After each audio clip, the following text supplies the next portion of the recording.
the Forged and Unbroken podcast. Your background, like you have a PhD, so you definitely put in the time and the effort just to have that, those letters behind your name. What was I want to get into your PhD, but what was it that even just got you into that in the first place? What made you think like, all right, I want to get to this level here? Not ever did I want to do a PhD. I knew I wanted to at least get a master's. And when I applied for my graduate program, my master's at Polytechnic, my advisor, my mentor, we were on our way to a national conference, and he sits next to me on the plane, and he's telling me about academia and everything I can do in it. And I kind of just brushed him off, says, PhD, I'm doing good with the master's. After this, I'm done. And he kind of planted a seed then saying, you have a lot of knowledge. You're going to get a lot more knowledge as you go and you develop in your career. But the PhD kind of gives you a little bit more credibility in a sense, and it opens up a lot more doors. He says, not so much you should do it for the credibility, but it's for the opportunities. He says, you'll then begin networking with organizations, with companies, with departments, and they're going to want to work with an expert. And you may be an expert, but you'll be a little bit less of an expert if you don't have that PhD next to your name. And at that time, I was just brushing them off. But then fast forward 6-7 years later, I get employed now with my employer as a full-time professor as a community college. And you usually need a master's to get into a community college. And then that's where that memory from him really started resonating a lot more. It says, dang, there is a lot of opportunity here if I do get my doctorate. So I said, let's do it. And I enrolled within the next 12 months after that. And it was a 5-year program, a little under 5 years.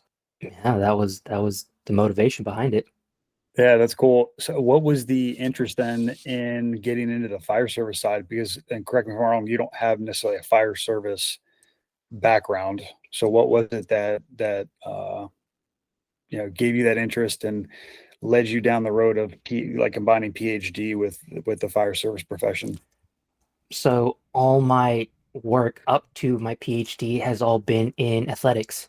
It was, how do I get athletes bigger, faster, stronger? How do I get them healthier? How do I make them more robust and resilient as a whole? So that was my formal training, and my work before I got in working with firefighters, it was athletics. It was 100% athletics. And then I get employed as a part-time professor with my employer, Santa Ana College, as an exercise physiologist. And they have a very comprehensive health and wellness program that they've been running since sometime in the 80s. That's what legends say, right? Somewhere in that time is when the program started. And now to present day, we service somewhere in the mid-20s, almost 30 different fire departments here in Southern California, across 4 different counties. So I was doing that as a part-time, and then I get offered a full-time position, a tenure track professor as a full-time position. And that's where the PhD kind of conversation started coming in mind. It says, well, I have a huge data pool here because we have data from 30 years of 30 years worth of firefighters in there. And I want to do a PhD, and I have access to 2,000 firefighters per year, and I have an existing data set already. Is that this is a no-brainer for me. I have to do a PhD, and I have to do it in firefighters. So it wasn't not like some internal calling. It was not like a noble reason of I want to help them. And it was just the stars lined up. Yeah. And as more as I learned about the fire career, the more that I started just talking to the guys on a more like intimate level of what health and wellness actually looks like for these individuals, I started to care a lot more. And to the point where now there's so much we can do, and I don't think we're doing enough for the firefighter. So yeah, that has been the evolution of it all. Yeah, no, hell yeah, I appreciate that. And I know there's going to be a lot of things that we're going to cover a lot of ground, I think, in the next little bit here. Before we start unpacking some of like the individual topics, I wanted to hit what did your PhD focus on specifically? Because I know you mentioned you covered some departments from like slow to moderately busy to like a busy volume, and then everything covering like HRV, VO2 max, body fat percentage, how that affect maybe even mental health. Like, so yeah, if you could just talk briefly on your actual PhD, and then we can start unpacking some of these topics. So if I answer this from a very broad perspective, then I go specifics to what my research was actually about. The NFPA, every single year they publish call volume and what call volume looks like on a national scale. And they have this data from the 80s all the way until now. And I downloaded all the data, I plugged it into some graphs, and the trend was nuts. The total call volume increased, and I'm going off memory here. It was like 11 point something million average call volume per decade, like in the 80s till now, the end of 2010s, the average call volume was like 33 point something million. So just call volume alone, the US has experienced almost a 300% growth. Out of that growth, 85% of the calls are EMS. And firefighters, in the title of the profession, fire calls have went down 50% from the 80s until now. So that alone started sparking some questions. Is we have a huge increase in call volume. How is this affecting the firefighter? So that's where my research started coming in. Is how much does the call volume actually influence and affect the firefighter? So then I started getting a lot of the individuals that we work with, and I've asked them to participate in my study, and I started categorizing them into slow, moderate, and busy stations. And you would think that the firefighter at the slow station is quote unquote healthier, right? Because they would have more time to eat better. So shop, cook, prep, consume, clean up, and do that whole thing that's along with nutrition. You would think that they have more time to exercise. You would think that have more downtime to hopefully recover psychologically, emotionally, cognitively, physically. You would think that they would get more sleep. And then you would think it'd be the complete opposite for the busy guys. And the big kind of confounding there is age, because usually the older guys are at the slower stations. So I had to control for age, meaning I had to take age out of the equation and say, if everything else being equal, if I compare a 35-year-old firefighter at a slow station versus a busy station, how much difference do they have in their wellness profile? And what I found was surprising to me. The difference wasn't much between my busy stations and my slow stations. The one that was the most interesting was sleep. Is the sleep was equally as shitty for the slow guys versus the busy guys. Across the board, nobody was getting more than 4.5 hours, 4 and 45 minutes worth of sleep. And that was non-continuous sleep also. So fragmented sleep on duty. And assuming tones were not part of the equation, meaning we would tease out for that, the guys would still get bad sleep. And this was no longer part of my research, but when I was following up, is that, hey, why is your sleep so bad if you only had one wake up or no wake ups? And they said it's you always think the tones are going to go off, so you're anticipating them, and that alone just keeps you awake. Sure, my eyes are closed and I may be dozing off a little bit, but it's not restful sleep. And other things they said is, well, we don't have dorms here, so we have communal. Then when he gets up to go to the restroom, I hear the footsteps. When he's flushing the toilet, I hear that. When his phone rings, I hear that. So that would begin impacting them. And a little bit of follow up, again, outside my research on this one, was sleep apnea. Sleep apnea is super common in the fire service. Yeah. So even if the guys didn't wake up because of tones, their sleep was bad because sleep apnea. So that one was extremely surprising for me. I didn't expect to find that. The other one, what was very interesting, was how important fitness is, especially like your VO2 max, because the guys with higher levels of VO2 max, one, they were healthier up here, so they had less symptomology of PTSD. I used a PTSD screening survey, and I was trying to look at like the four different clusters that make up PTSD: avoidance, hypervigilance, sleep, and I'm blanking on one of them.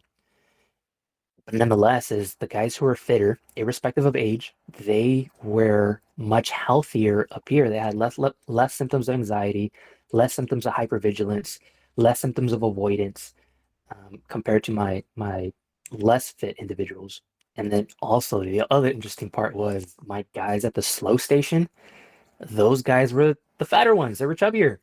You would think that they would eat better because they have more time to shop, cook, prep, and the whole thing. But I was wrong. The guys at the slower station were a little bit fluffier. And as I go and follow up with the guys and say, hey, why are the guys at the slow station chubbier? And it says, because we have more downtime. So we eat out of boredom than hunger. Is we snack a little bit and we have ice cream more regularly than the other guys do.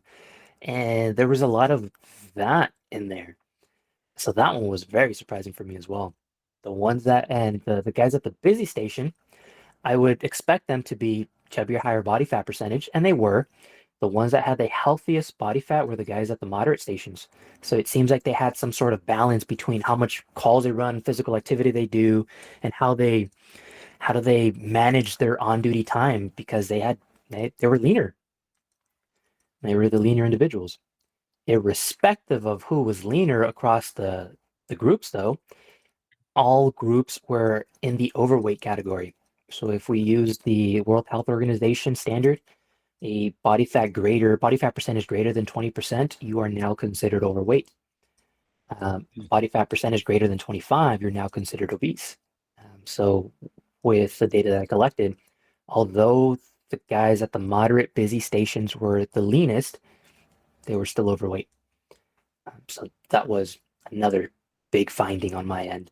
I'm sitting here. I've already got like a half a page of notes. This is great. The body fat percentage. I appreciate that because I know a lot of the circles that we run in are still using BMI, and it is a really good ballpark swagger. But we have certainly run into issues with, if you're more muscular and you're a tall guy, like I'm considered like on the verge of being obese purely just because of BMI. So I appreciate more of a switch to like a body fat percentage to get maybe some more accurate numbers there. It's funny, a lot of the things you've talked about, I feel like are so intuitive. If you've been in the service for a while, like I've certainly seen and experienced everything you've just said, and I think it's somewhat normal. And we hear guys that get transferred out to the slow stations like, oh man, I'm going to get jacked because I'm going to have all this time. And that's generally not what happens. It's the boredom sets in. It's easier to scroll social media, to not get into training, to not get into the weight room, to not eat well, or yet to overeat. And I mean, I know this is on the West Coast. I'm experiencing the exact same thing on the East Coast as well. Now, getting into some of these things, I'm actually doing a lot of work on physical work and like embracing struggle, but also working out help support the mental health side of things and resiliency and durability for mindset. I think it's so amazing that you're actually seeing this like through like research and through like hundreds and thousands of data points. I think there's a lot of different areas we can take that, just like culturally embracing struggle, but then there's also some research would suggest like how it supports from an evolutionary standpoint the anterior mid-cingulate cortex. There's a lot of different ways you can take it. If you were to give me like your quick down and dirty, like I think this is like a lot of the basis for that. Like what, in your opinion, in your experience, where do you think that's coming from? Like the physical wellness supporting mental wellness?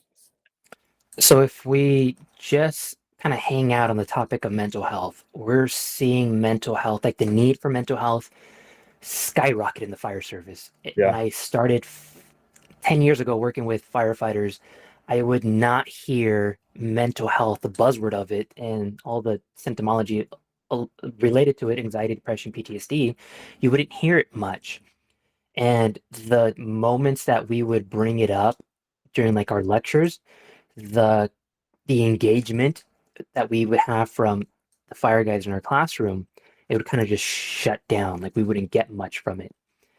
We wouldn't get much from the guys. Fast forward to now present day, we are getting this topic requested so much more, and it's a sign that it's needed right now. Yeah. And what we are doing to address it. When I say we, like the wellness community, the health community is working adjacent to the firefighter. The way that we're addressing it, I think we're doing a good job, but I think we can be doing more. Now, I want to have a huge disclaimer here is that with mental health, psychology, that all that stuff is way outside my wheelhouse. So if I'm speaking on this from just a pure anecdotal perspective and the very limited data points that I have that I've seen from our internal work and kind of my observations, this is where the rest of this conversation is going to be predicated off of. So big disclaimer on that end. As I've talked to the firefighter at large, and we have about 2,000 firefighters per year that we work with, it doesn't seem. Let me take that back. The human trauma that the firefighter witnesses, yes, it does have some impact, but I don't think that's what's leading this crisis in the firefighter. Because I've asked them, and this is where it becomes very personal conversation. So these are more one-on-one type things, is the things that you guys attend to, then that the things that you guys see, yes, it affects you, but it doesn't seem that to be the root cause of the anxiety, depressions, and the PTSDs. Because a lot of those things, like, you guys want to be there and help. You guys want to help save that life. You want to help that child, that father, that mother, whoever that individual is, and you guys feel a sense of pride when you guys do a good job at it. But then you layer that in of the human trauma with all the other stressors that you guys have on the job. And I posted about this maybe 3-4 days ago. It's the lack of control that you guys have while on duty, meaning you guys working your Kelly shift or your 48s or your 90s or your 24s, whatever shift you guys are on, and you're excited to go home because it's your son's birthday and you're gonna take him to that one baseball game you promised him. And then you get that phone call saying, "Hey, you're staying on. We need coverage." And that compounded over 10, 15, 20, 30 years, like that does something. You can't you can't celebrate your anniversary with your wife because you have to stay on. You just got called on that strike team and you're going to miss that wedding. Like, a lot of that part there seems to be where like that anxiety, that kind of almost like anger ish, maybe residing in. Again, completely anecdotal here. The other portion of it is sleep is where we process a lot of our emotions. And once we have that tough conversation, like that angry conversation with your spouse, your friend, your boss, and then you go sleep it off for 8, 10, whatever hours you get, like healthy sleep. The next day you're reasoning a little bit more. You're more in a logical sense. But now you just got forced overtime and you had to run 3 wake ups. And 2 of those wake ups were a bloody nose and a tummy ache. So that lack of compassion then starts to layer in. I'm missing my son's baseball game. I can't go to that wedding that I was looking forward to go with my spouse because I'm forced for the next day. And those 7 calls that I ran, 2 of them were wake ups and they were silly calls. Like, all that begins to really compound. And that over your first 10 years on, your 20 years on, by the time you're 30-year career guy, like, you're pissed, you're mad. Like, you missed out on half of your family life. That's where and then now put in the human trauma in there. And I think that's a lot of the mental health thing. I'm happy to debate this one. I'm happy to discuss it further because, again, I've never worn the uniform. So I'm just going off of anecdotes here. Yeah, no. I that absolutely resonates with me. There is absolutely the human trauma side of it for sure. But I think you're absolutely right. There are, yeah, you said lack of control. I think there's other areas that might even call it moral injury, and there's many layers to moral injury. Like, some of it is like the unnatural injury to kids or really the older population, like unnatural type deaths. But another layer of moral injury is problems with leadership. or not a psychologically safe team to work in. There's animosity. There is the lack of sleep, just lack of wellness culture in general, not supporting the mental health. Yeah, the recovery is terrible. Usually the nights before we go into work are some of the worst because we're anticipating having to go into work. And then you generally have to wake up earlier, and then you actually go to work, and then you're still waking up. And then, like where I'm at, we have 48 hours off. So then the first 48's spent in recovery, and then the second 48, you're just going right back into work again. Your body and mind are preparing for that. So certainly a multi-layered thing, but I would no, I absolutely agree with you. It's certainly not just a one single issue, and it's not always like the severe trauma that we face for sure. And maybe I'm skipping ahead, and if I am, we can totally circle back because there's so many rabbit holes here. Yeah. You mentioned to me, or you were mentioning the sleep. What I would love to dig in on now is some of the caffeine and stimulants, because we so desperately we should buy stock in nicotine pouches and all the different coffee companies that are out there. Now, I'll tell you right out the gate, I actually was just speaking at an academy 2 days ago, and they were asking about like caffeine and some stimulants. And my personal opinion is like, hey, 400 milligrams caffeine. That's kind of, talking to some of the dietitians that I've spoken with, maybe is upward of 600, not after 2 p.m. Nicotine, personally, not a fan of. I think there are some specific, maybe athletic endeavors or maybe some intellectual things where I've seen like there's definitely positive benefits, but I think for like the way we abuse them in the fire service with the amount and the long duration of it, it certainly worries me. So I'd love your take on this. So I just came back from a department right now, and I was given the lecture on caffeine, energy drinks, and nicotine. Let's do And it. it's one of my favorite lectures to give because it's such a intimate topic for the firefighter. And I was talking to my colleagues about this one not too long ago, and this is the second version that we bring to the departments. The first version, this was maybe 7 years ago. I think we took a very bad approach to it because we came to the fire departments and we said, caffeine bad, nicotine bad, energy drinks bad, here are the reasons why.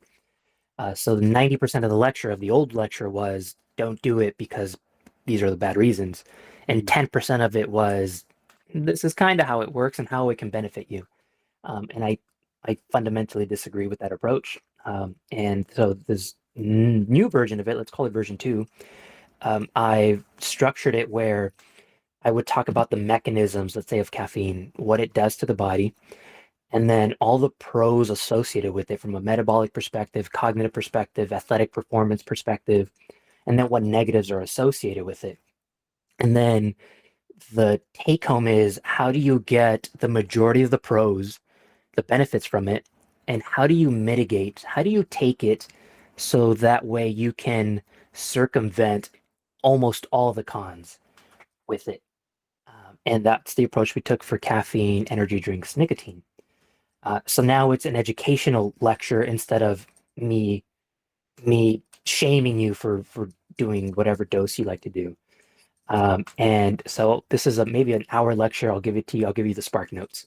Yeah, great. On the caffeine side, we understand it very, very well. We've been studying, when I say we, the scientific community has been studying it for decades now. And we know how it impacts us humans from a metabolic, cognitive, athletic performance perspective and all that other stuff. So from a dosage side of it, the International Society of Sports Nutrition, they have a position stand on caffeine. So they look at all the publications on caffeine and the ways that we ingest it, so energy drinks, coffee, etc., and what dosage is associated with the benefits. And it was concluded that roughly about 1 to 3 mgs per pound of body weight, they're reported in kilos, but I'm converting it for you for body weight or in pounds, is 1 to 3 mgs per pound of body weight is what's recommended. If you're a non-habitual user, meaning you just started to use it every once in a while, err with the lower end of that spectrum. If you're more an habitual user, then yes, go higher. So for your average 200-pound firefighter, you do some quick math and you figure out you're at roughly 200 mgs to up to 600 mgs, and you would get all the benefits from it, cognitive, metabolic, athletic performance, you would get all the benefits from it. And then, but if a little bit of caffeine is good, 1 to 3 mgs, then a lot must be better. What if I bump up that dosage a little bit? So the paper then begins to explain what happens at higher dosages. And they said at the number was like 3.7, 3.9 mgs per pound of body weight. Let's round up. Let's say 4 mgs per pound of body weight. This is where we started noticing the negative side effect profile to be a lot more, the magnitude of it to be much larger. This is where we get that significant increase in your heart rates and your blood pressures. This is where you would really start seeing an impact on your ability to fall asleep and stay asleep. I'll circle back to the sleep one in a bit. And this is where symptoms of anxiety and jitters like really started to pop in. And that anxiety, it's not like that mental health anxiety, it's that anxiety of I can't sit down, like I have to be doing something right now. So that anxiety more so. But we know that that half-life of caffeine is roughly about 4 to 6 hours-ish. So if sleep, the delayed onset of sleep or the inability to stay asleep, insomnia, if that's one of the negative side effects, how can I take this? At what times can I take it in order for me to benefit from all the positives and not impact my sleep?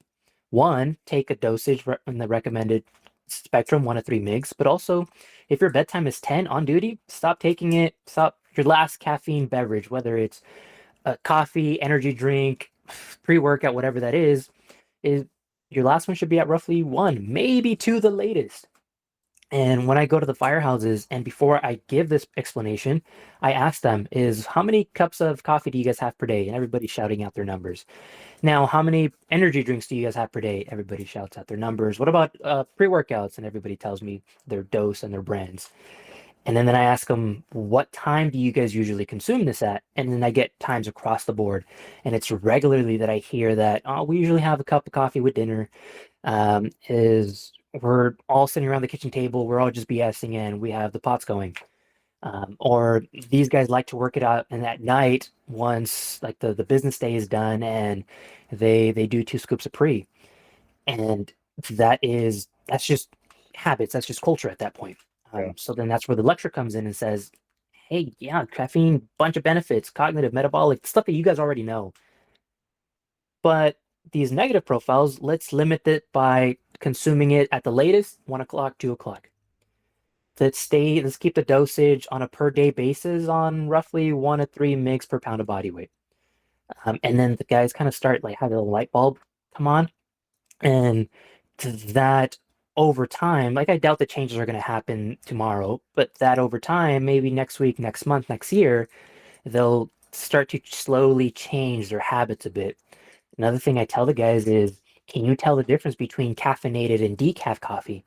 And some of the guys have never tasted decaf coffee. I've tried it for the sake of experiment, and I can't tell the difference. So I tell the guys, if coffee is just part of your routine, like when you're drinking that 5 p.m. cup of coffee, is it because you need it? Or is it because it's just habit at this point? You just enjoy having that hot drink with dinner or after dinner. And for the most part, everybody's nodding their head to, yeah, it's just part of habit now. So I said, continue doing it. Don't stop it. But now brew the decaf beans. You won't tell the difference. So it's a way to maintain your habit, but with no impact on your ability to fall asleep and stay asleep. So that's the caffeine side of things. Energy drinks, the risk and benefit profile is almost identical to what you see with the caffeine side. You take caffeine out of an energy drink and you're left with some B vitamins, C, D, A, K in there. You're left with some electrolytes and you have some amino acids in there. On that publication by the International Society of Sports Nutrition, or the ISSN for short, they looked at the ergogenic effect of some of these amino acids and some of these vitamins by itself, so in the absence of caffeine, and they found there's very little to no ergogenic benefit to it. For those who already like have decent levels of those vitamins in your circulation, if you're undernourished in any of these vitamins and or amino acids, then yes, it will have some benefit. But these energy drinks they're just another coffee supplement. I don't want to have a coffee right now. I want the carbonation. I want something cold. I want something that tastes much better. I think that's where that culture is there. And then lastly, the nicotine side, when I was preparing for this lecture, I started calling up and interviewing some of the older firefighters we work with. And so think the late 50-year-olds, some of the early 60-year-olds who are still in the job. And I asked them, hey, what was nicotine like, the pouches? What was that like back then? And it's like, we didn't do no pouches back then. He says, well, why not? He says, well, back then we can smoke. He said, we can smoke at the fire station. We can smoke out in public. We can smoke in front of the patient. And then smoking got banned. It was no longer socially acceptable. So the next iteration, the evolution from cigarettes was now, he says, it was dip. Yeah. So the tones would go off, and then all of us would grab over our little jar, take a bit, put in our lip, and we had that big old lump in our lip, and we would go and run our calls that way. You'd see some guys with a spit can with them, which is gross. He says other guys would just swallow it. They would swallow that spit, which is even nastier. But he says that was culture. We did that for years. Yes. And then tobacco gets banned altogether. So now you can't even chew. So what is the next evolution of it? I still need my vice. I need that rush, that high somehow. Pouches. So then we have pouches that come in, and they have absolutely blown up in the fire service. And there was a survey that came out not too long ago, and that was comparing nicotine use in first responders, police and fire, versus general pop. And you guys by far take the win on that one. And so then we have to start educating on the nicotine culture and consumption in the firehouse. And besides nicotine being that natural evolution for your cigarette and chew users, what about the guys who are 25, 27 years old and they just got brought on to the department and they're not nicotine users? 5 years later, they're walking around with a can. What happened there? And as I'm talking to them, they said, well, one is I was no longer on probation. I'm now one of the guys. And when I'm at the kitchen table shooting the shit with them, I see my engineer take a pouch out, and it's fun. It's cool. I like it. I want to be one of them. So they offer it to me, and I'll give it a try because it's that social bonding. This is what the guys have shared with me. Some guys called it peer pressure. Other guys call it social bonding. Let's go with social bonding because it sounds better instead of peer pressure. And it says the other one was stress. He says, some guy says, I was in med school and I'm learning anatomy physiology for the first time. I'm learning pharmacokinetics for the first time. I'm learning pharmacology for the first time. And it's a lot. And nicotine does have a huge benefit on your cognitive performance, short-term memory retention and long-term memory. It has a huge influence on your ability to stay focused and vigilant. So you see how it's going to help them through medic school. And then now they're done with medic school and now they're on the RA and they're running 15 calls and transporting per shift. The RAs are getting beat up on it on the rescues and the ambulances. So when they're running off of 2-3 hours of sleep per night, and they need something in addition to caffeine to keep them wired. But by the end of the day, they're wired, but they're tired. That's where that whole like moniker comes from, wired but tired. And so then what is the research saying about nicotine on that end? And if there's a lot of benefit from it, what's dosages associated with those benefits? And this was the tough part when I was looking up some research on this one, because so much of the research was nicotine through cigarette consumption, nicotine through cigar consumption. And it was saying it leads to cancer, it leads to mouth cancer, or just cancer in general, one of them being in the mouth, hypertension, high cholesterol, insulin resistance, and the profile was large. But was it because of nicotine itself? Or was it because of the tobacco and the inhalation through the smoke and all the other additives you find in your cigarettes? So that was difficult to tease. And then once I actually start finding research on just pure nicotine, no longer in conjunction with tobacco, there was 4 different methods that these were being studied. It was one through the nasal spray. The other one was a dermal patch, a skin patch, then the gum, and then lastly the pouch. Off the pouch, I think we have a handful of studies, maybe less than 5. It was difficult to find. And then this is where we start knowing, is like, all right, nicotine does have your metabolic benefits, suppresses appetite, breaks down fat a little bit more. It does give you that stimulant spike, so increase in adrenaline, noradrenaline, or epinephrine, norepinephrine, depending how you learned it. From a cognitive perspective, big improvement in short-term and long-term memory recall, more specifically short-term memory. That's where we have the strong evidence. Long-term memory, not so strong, at least not yet. It was our ability to focus a lot more, alertness, reaction time was much greater. So we see how the firefighter would naturally gravitate towards this. But then at what dosage do you see these benefits? And it was roughly around 2 to 6 mgs. Mgs was on the high end. I think I found one paper that was saying 6 mgs was the high end. And then you start looking at, all right, well, these are all the pros. What do the cons look like? And we see that nicotine did have an impact on your ability to fall asleep and stay asleep, just like caffeine does. But the half-life of nicotine is much smaller or shorter.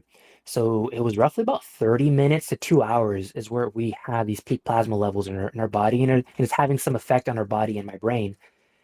So if you would go around the firehouse and you would ask each individual there is after you put that pouch in, how long after you put it in do you feel the effects of it?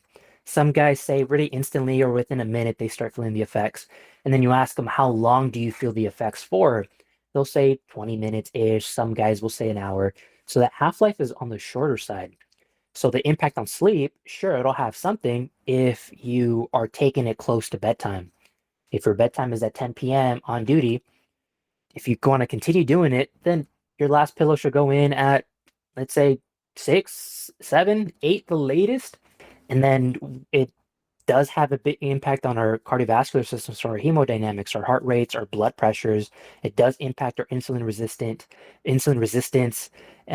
For those that use pouches, there's one study that says that it's likely that you may develop gum disease, but we don't have longitudinal studies, so it's not confirmed.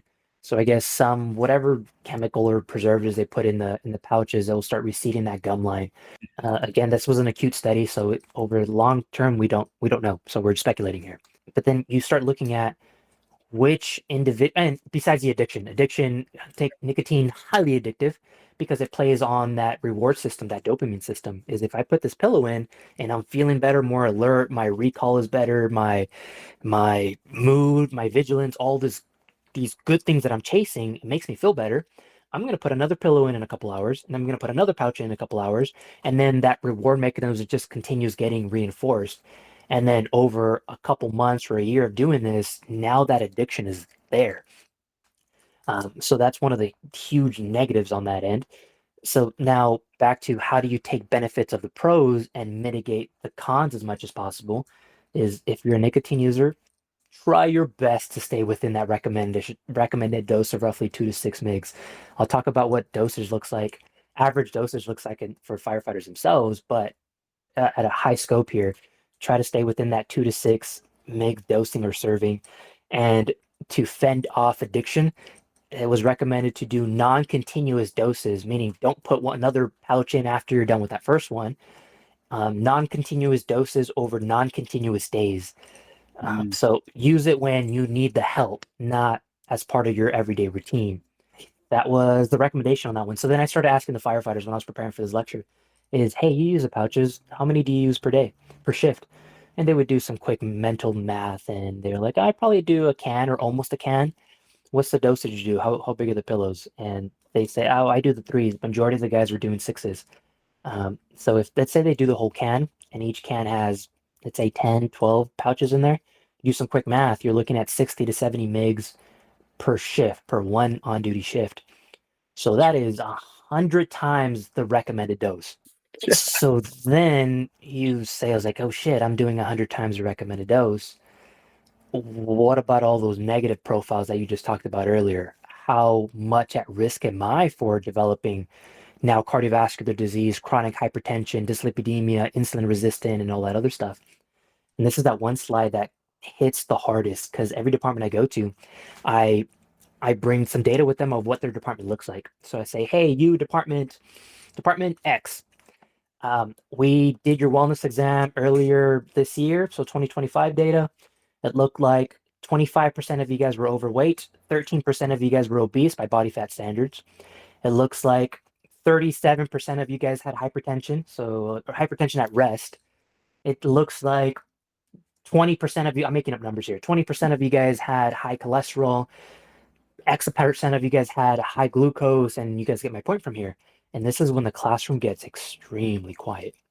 And the guys are just looking at the slide and they're just reflecting, saying, holy shit, this is us, this is our department, and this is that big eyeball come to Jesus moment. So I tell the guys is go through this list here. How many of these do you have?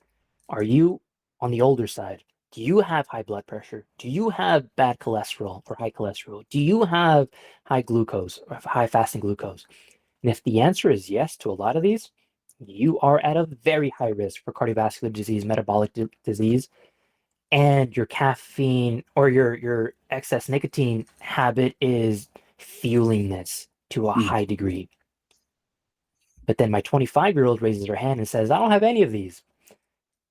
I tell him, like, no, then your risk is minimal at this point, besides addiction, but it's minimal at this end.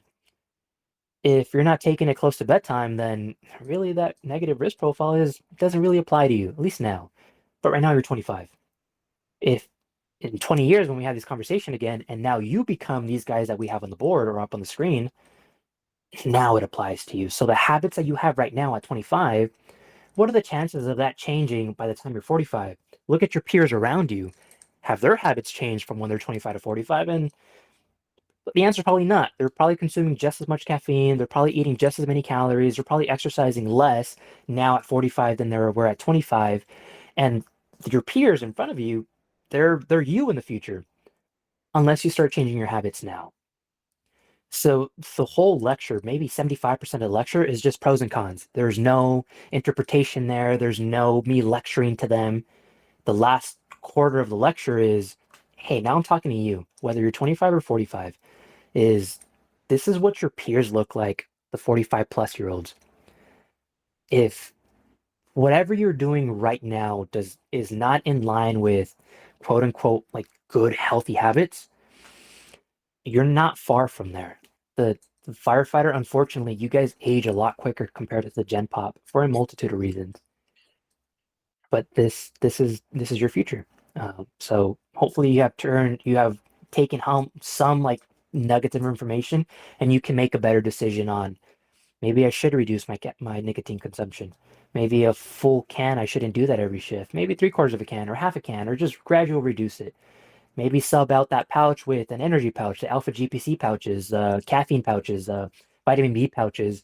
There's a brand that's growing right now a lot on social media. I'm not endorsed by them. I'm not sponsored by them, but I see that they're doing some good job, some good work. And I'm blanking on the name. Remind me, it's the CBD pouches.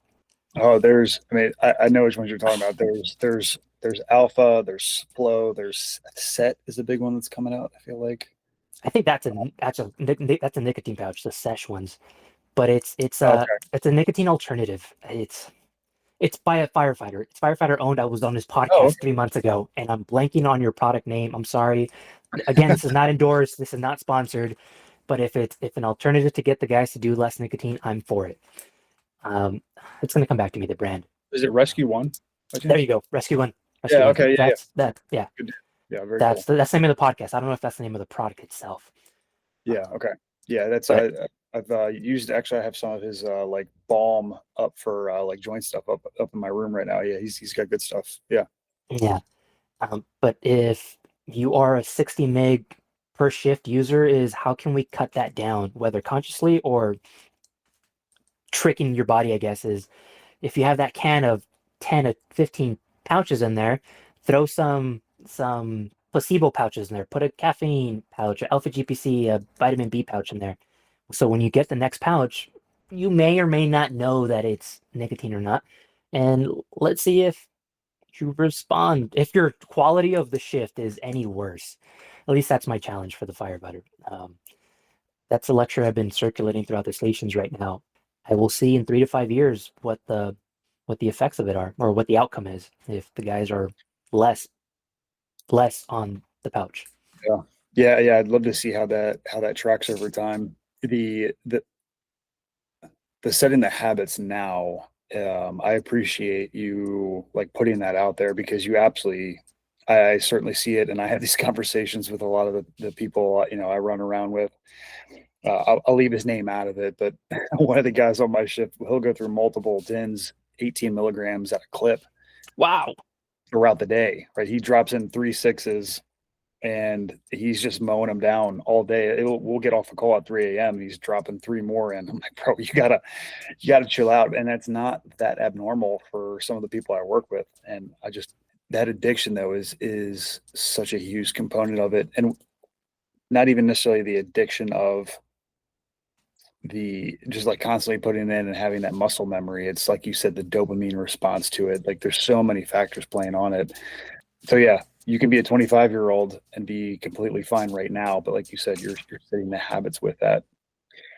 There's a couple other things I wanted to hit on, like HRV, VO2, and testosterone. And I kind of want to hit testosterone because it's kind of on the heels of nicotine, for me at least, in the habits. I even did my own little podcast on it a little while back where I pulled as much research as I could. I tried to be as unbiased as possible. And in my opinion, from my experience, it seems like a lot of these guys are really quick to get the pills, the patches, the needles to boost testosterone because it is an issue. We're seeing lower numbers. My fear is that we're not doing the other work that might be necessary that I think would support testosterone naturally. And we're going to a quick fix. And I'm worried about the downstream ramifications of that while also not fixing and accounting for lifestyle factors. Now, that's my opinion. I'd love to hear your take on this piece for testosterone for the fire service. I've been wrestling with this topic for some time now, is where should I plant my flag on this? Yeah. And like every topic, I'm always going to address it with here's a pros, here's a cons. You make your well-informed decision now. But then Appreciate they that. ask me, bro, what do you think? They ask me now, well, what do you think? And I'm like, God, dude, this is extremely personal subject on this. Like, I can't tell you to jump on the needle or not. So I made a post and it went live today. And this is just me just talking to the camera, just kind of word vomiting my thoughts on this. And I'm wrestling with this idea of how necessary an enhanced firefighter is. And I'm trying to come up with ideas. I have a lot of ideas why we need an enhanced firefighter, and I'm trying to disprove those ideas. So I'll give you the non-biased perspective first, and then I'll throw in my opinion. This is my opinion. This is not the opinion of my employer. So whoever watches this podcast and then they say, hey, that community college says that we should do testosterone, I am not saying that. This is my opinion as an individual. So big disclaimer on that end. Got it. And so, all right, let's talk about testosterone. Let's take it as at a very broad scope first, and then we'll start getting a lot more narrow, specific for the firefighter. Is testosterone? We know that we need it at we know that we want to be at a decently high level for testosterone because it helps with so many different things that males need it for, fending off fat mass, especially visceral fat that accumulates around your vital organs. It helps with retaining muscle mass or putting on muscle mass. It helps with recovery, with sleep, with mood, with cognition, with libido, all these different things that we know testosterone that helps us with. And then we say, all right, well, I want to check my T levels. So we check them we have to check them in the morning. That's when they're going to be the most accurate. So let's say we check them and they're in what they call normal physiological range, which is 300 to 1,000. Some labs are going to say as low as 250. Other labs are going to say as high as 1,200. Somewhere in that range, for the sake of argument, let's say it's between 300 and 1,000. That is considered normal. But if you're 301, you have low testosterone. You're normal, but you have low testosterone. And you would go to your HMO doctor and they're going to say, sorry, we're not going to touch it. You'll go to your PPO doctor and maybe you get a little bit more wiggle room and you may or may not get it prescribed from there. You go to your cash clinic that's down the street and an ET clinic and they'll say, yeah, you're low. You can be at 400 and something, 500 and something. And they'll say, yep, you're low. Here's some testosterone cypionate. And now you're on 200 mgs per week. But the thing is, on that end is, at what point in your like recovery paradigm are you taking your T panel? So let's bring this to the firefighter. Is you guys are taking your T's on the morning of your first or your second shift? If it's in the morning of your first shift on, and that anticipation response that we just talked about earlier is you're getting ready for work, you may probably got in 4, 5, 6 hours of sleep. So you're now showing up to on duty where you're going to get your T drawn because you're getting it through the wellness program and it's on duty draw. And now you're low. Is it low because you truly physiologically low? Or is it because you just had a shitty night worth of sleep? So for the firefighter to have a full picture of what your T panels look like is take it on a day where you know you're going to have some good sleep the night before. Take it when you've had 3, 4 days of good exercise, of good nutrition, preferably low in all of these processed foods, these shitty foods that we get at the drive-through. So that way you have a good sleep profile behind you, good exercise and good diet behind you when you take it. So when you take it at that point, we can argue that this is your genetic ceiling. This is what it looks like on a good day. And then if you would take it on a bad day, you're taking it on your first or second day on duty after poor night's worth of sleep, after shitty workouts, bad meals because you've been just going through the drive-through because you've been doing a lot of transports, whatever the scenario looks like, that would be arguably your floor, your basement on that one. So overall, you will have like this pocket. On the high end, you're at this number. On the low end, you're on this number there. So then you start seeing of what your own genetic ceiling and floor looks like. Now you get a little better idea is it worth me going on the needle forever? Because if you are at a healthy level when you're well rested, then you can start making the argument of, well, maybe I don't really need exogenous testosterone. Maybe there's ways for me to polish up my exercise or my diet on duty. Maybe there's some opportunity there. I'm gonna put an asterisk here because I want to come back to this part.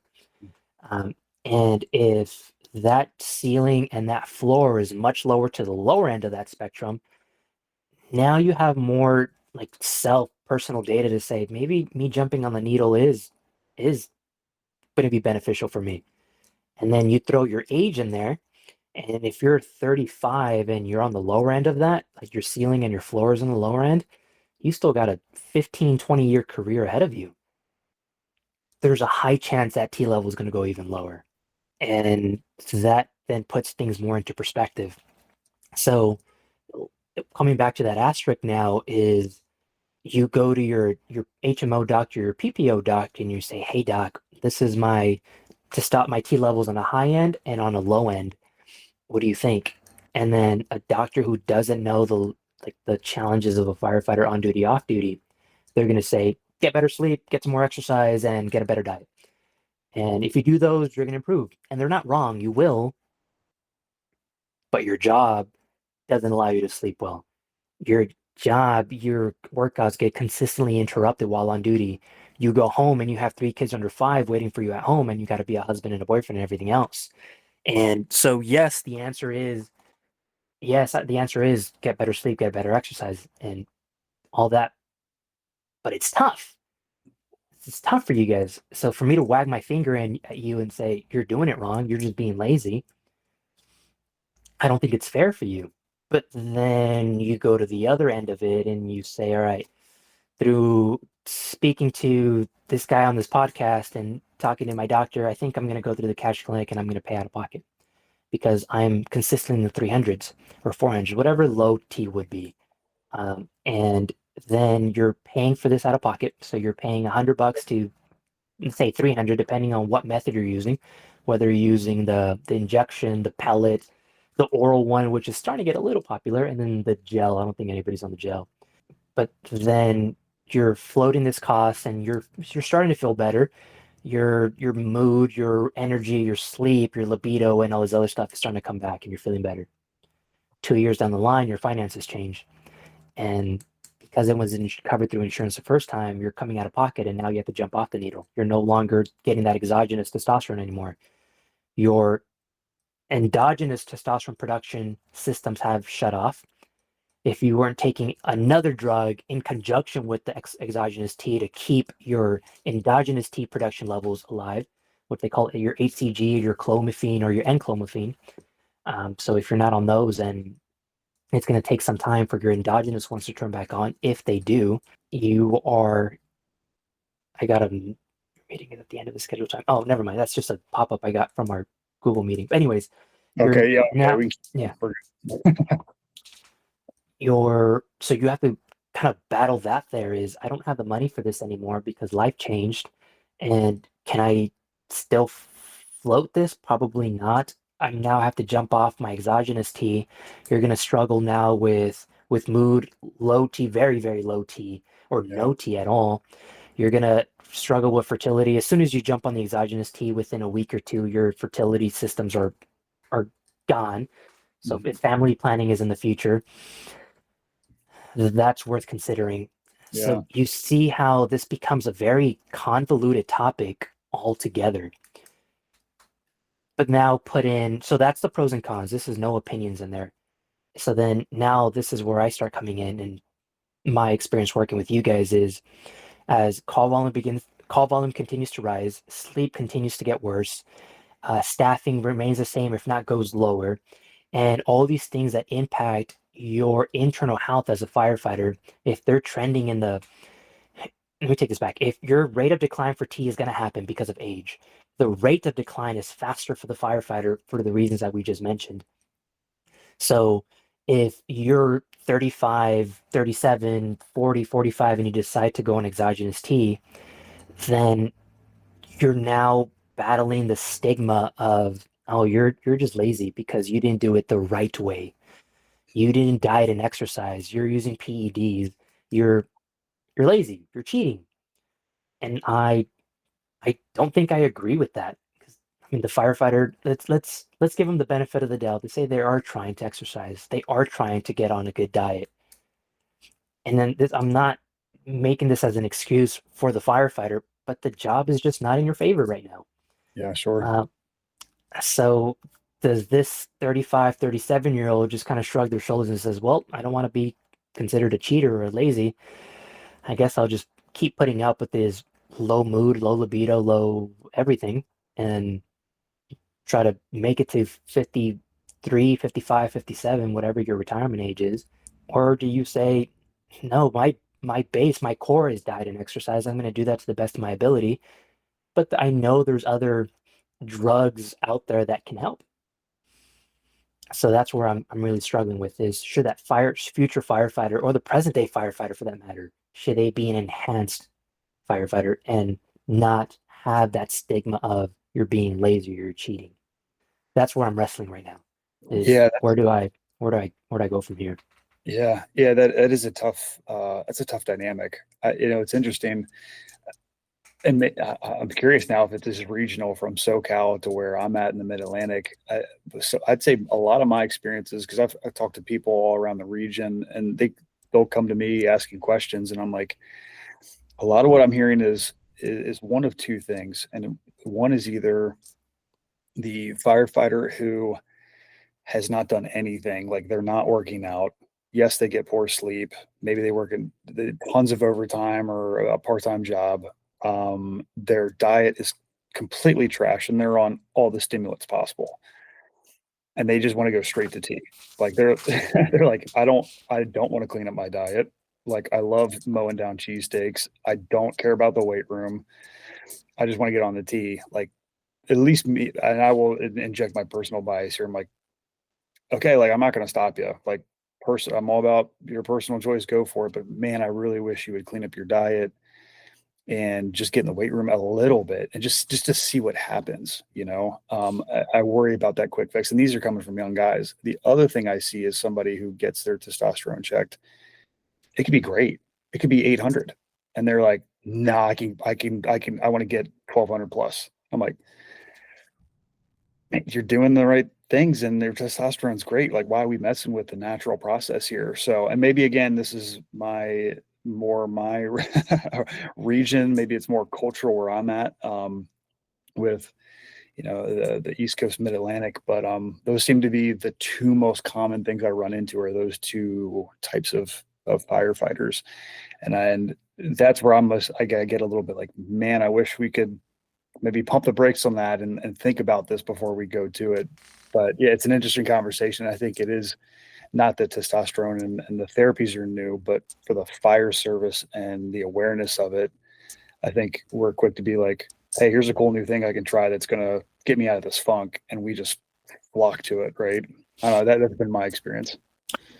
So this little thing this rant that I went on right now, I was talking to the firefighter who's trying. They're exercising, they're trying their best. Exactly. If I now expand this scope to the one who's not trying, then the conversation becomes so much easier.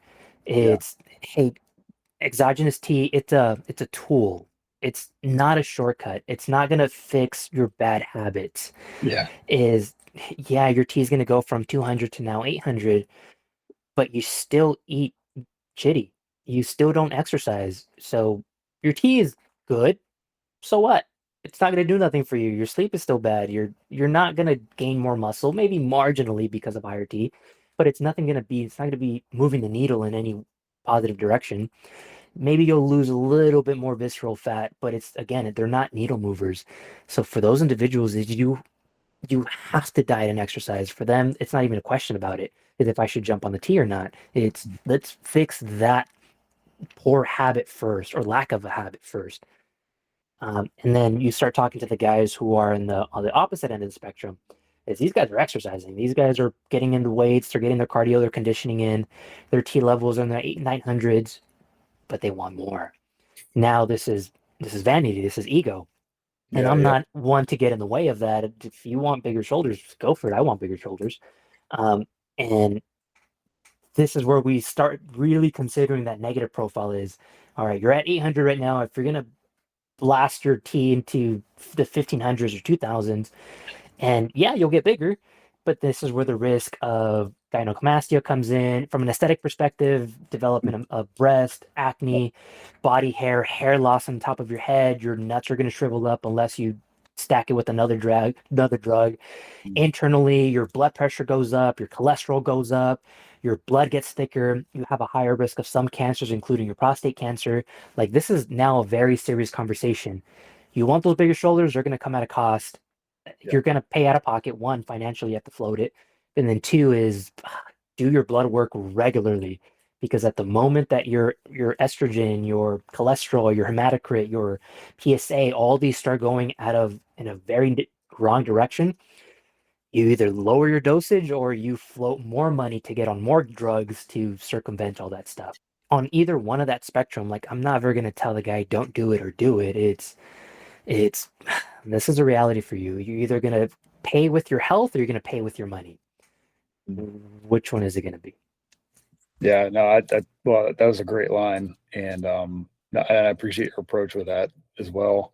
Getting a little over an hour here. So we'll I'll start circling things up a little bit. I'd love to hit on VO2 max though. I just had somebody recently ask me about it because there's been some changes with NFPA. It's something that in a lot of the literature, we don't maybe in the things that are fire service forward facing, it's not something that's like commonly talked about, but it is something that is kind of behind the scenes. We usually talk about METs a little bit more and with some of our Bruce protocol tests and things like that.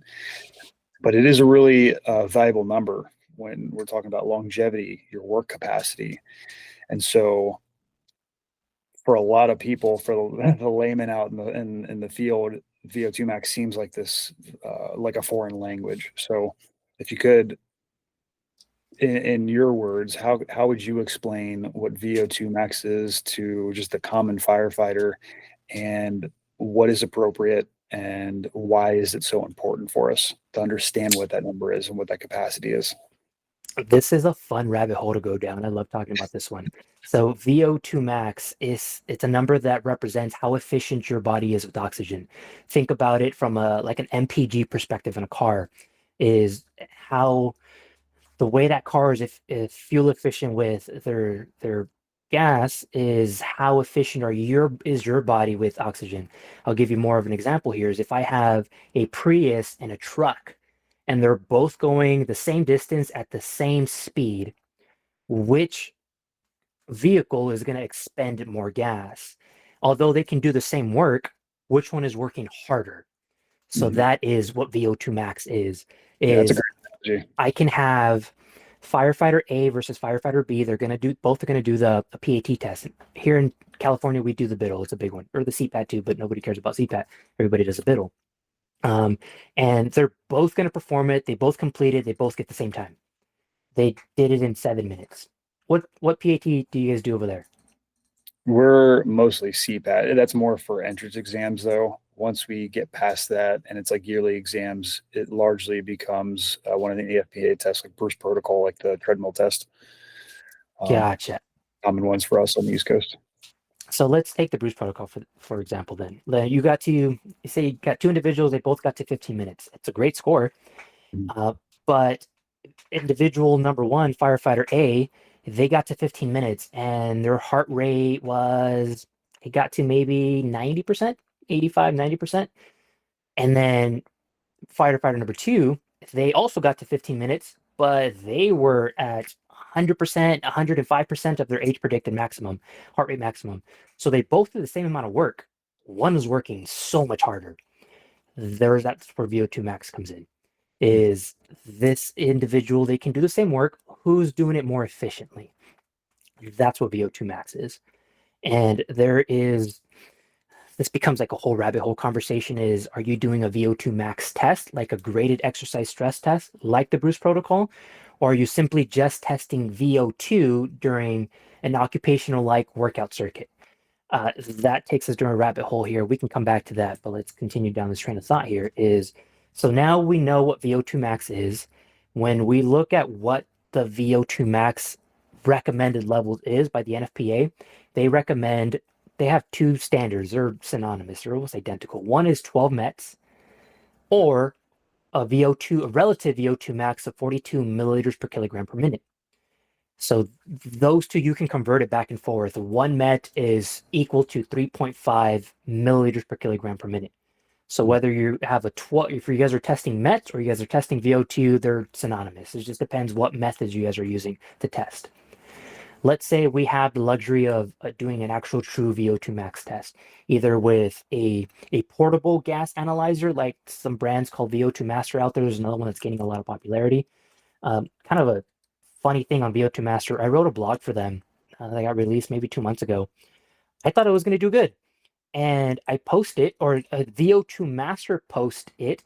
They tag me to be like a contributor or collaborator. And I'm like, heck yeah, this is awesome. VO2 Max for firefighters. And I lose followers, like 300 to 500 followers. No clue why. Wow. But that happened.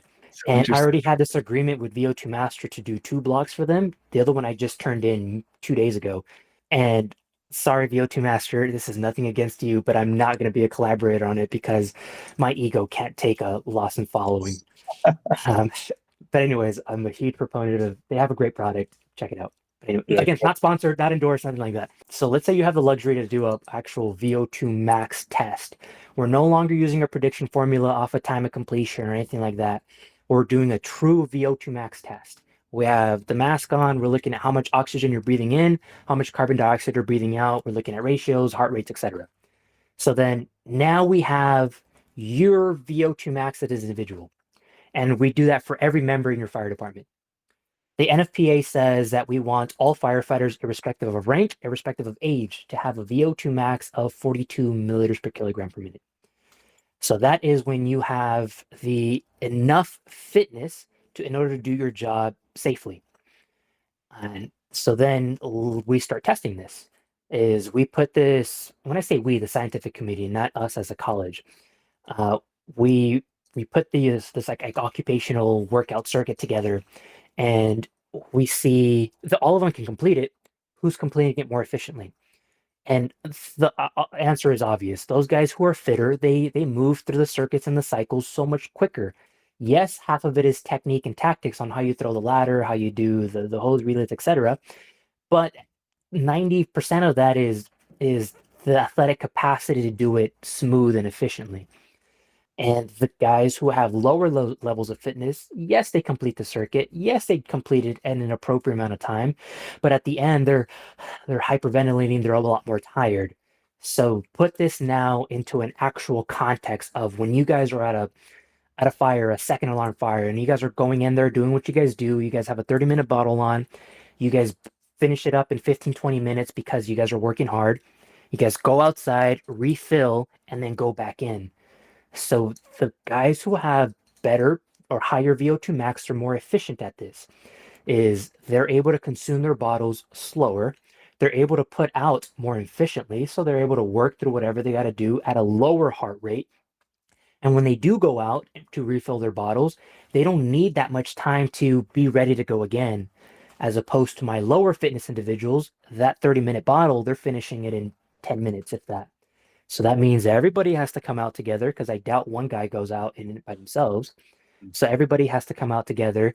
That guy who's tired refilling their bottle, it's going to take them longer to be, okay, I'm ready. Let's go back in. So that time of recovery is much, much slower. So from just a pure occupational perspective, you're not that efficient. That's occupational performance. Let's go outside of occupational performance. Now your stress recovery, what they call stress reactivity between calls, is the tones went off and it was I don't know, a bloody nose, something quick. You guys turn it around in 15, 20 minutes. The stress response isn't really high. You come back to the station, you go on to do what you guys do. Now the tones go off and it's a full cardiac arrest, it's a full-on working call. You guys are there doing compressions, you're moving quickly because you have to save a life. How much quicker can you come back down to baseline? That's where VO2 max kicks in. Is my fitter individuals, they can recover from levels of stress much, much faster. So this speaks to career longevity. Is if my 35-year-old who has poor fitness and they're recovering slow right now, yes, they have youth on their side to a small degree, but when they're 55, when they're 45 or 55, that stress reactivity is much slower. So that recovery between calls, it's slower. So that's going to have a greater, more profound impact on your physiological, physical, and psychological recovery. Because now we weave in mental health again. The guys who are fitter, they have lower levels of anxiety, lower levels of PTSD, lower levels of depression. This is with my own personal research in here now with my dissertation, is I was screening these guys for their VO2 max, and then I was screening them for the 4 clusters of PTSD symptomology across the board. The guys who were fitter, this is no longer NFPA recommendations. This is just fit versus unfit. The guys who were fitter, they had lower levels of anxiety, lower levels of depression, lower levels of PTSD symptomology. So then now bring it back to the whole firefighter profile as a whole. Guys who are fitter perform better on the job from an occupational perspective. They recover from stress so much quicker. They have lower bouts and less significant bouts of mental health challenges. So this is just a more robust, more resilient firefighter. These are the guys that we want further into their career. This is the avatar, the perfect avatar of what we want. Because on the opposite end of that 45-year-old, 47-year-old who is holding the crew back from doing the job while they're in the building. These are the guys who don't recover as quick after these bloody nose calls or full cardiac arrest calls. These are the guys who have poor moods. These are the guys who have the anxiety, depression symptomology.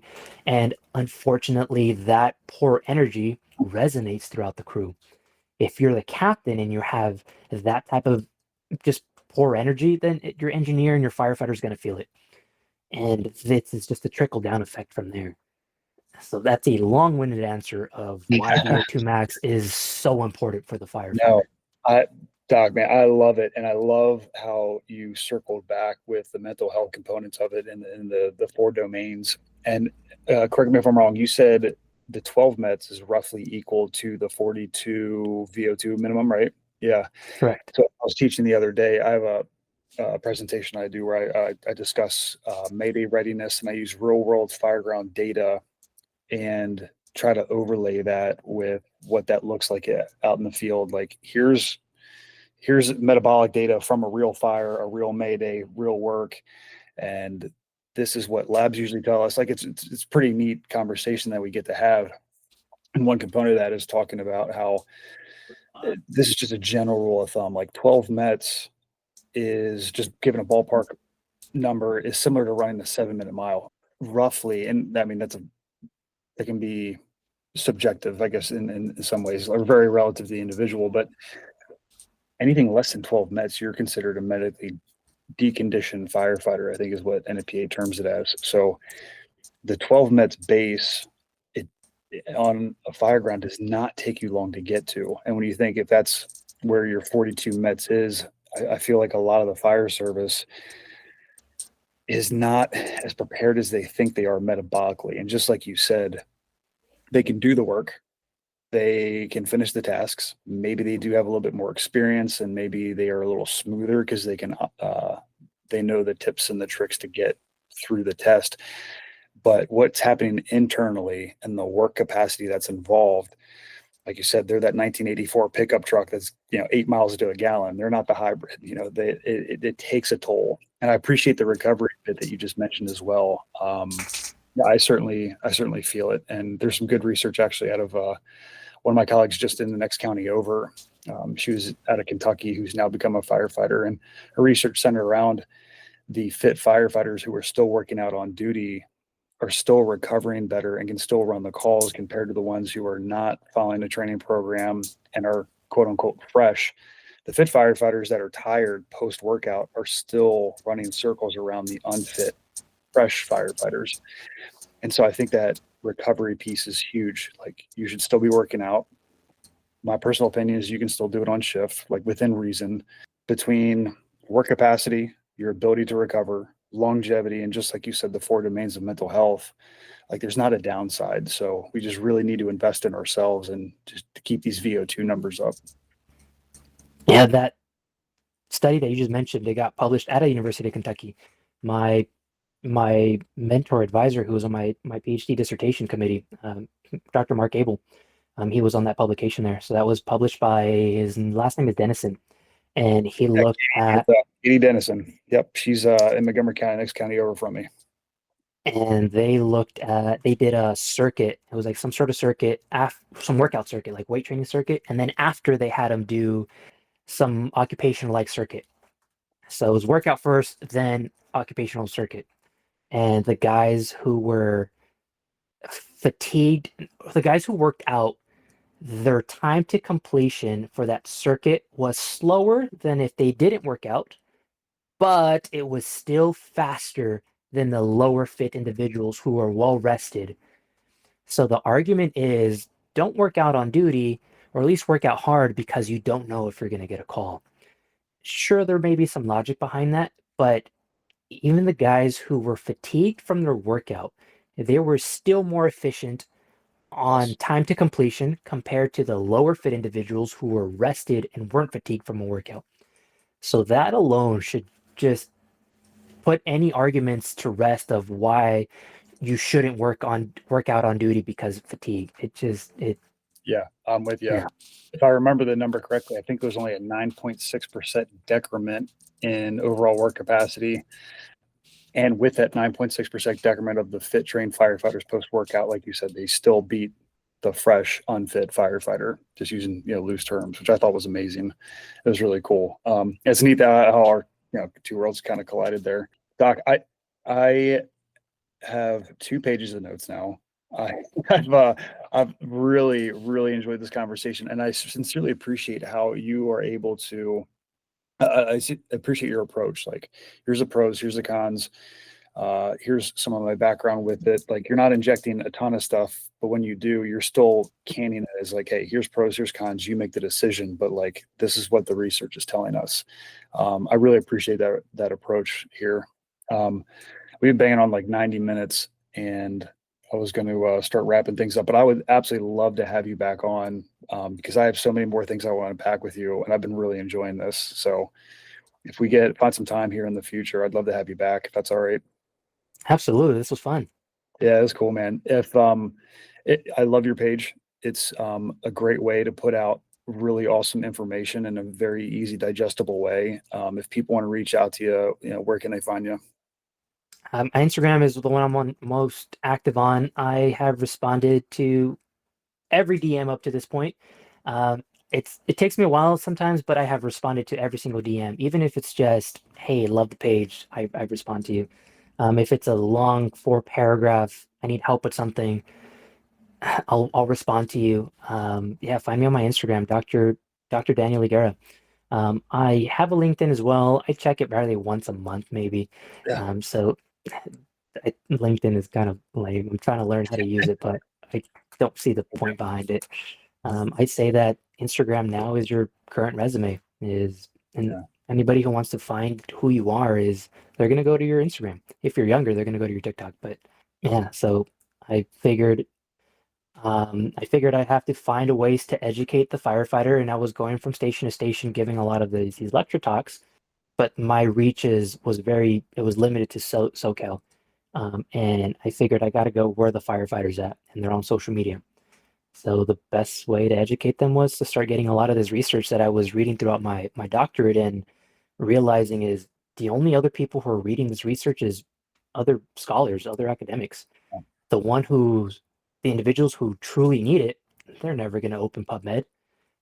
So I started downloading these papers and taking very robust notes on it and saying, all right, how can I break this down in a bite-sized piece of information that the firefighter can read 3 or 4 sentences and take something with them at no cost to them?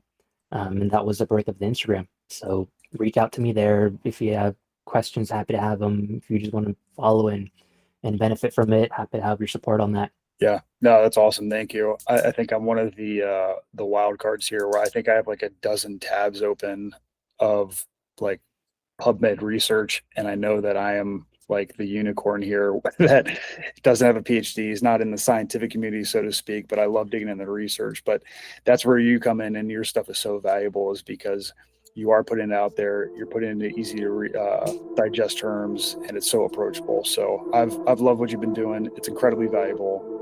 I thank you. And like I said, this has been an awesome 90 minutes, and I would love to have you back. So thank you. Thank you for everything you're doing. I appreciate you.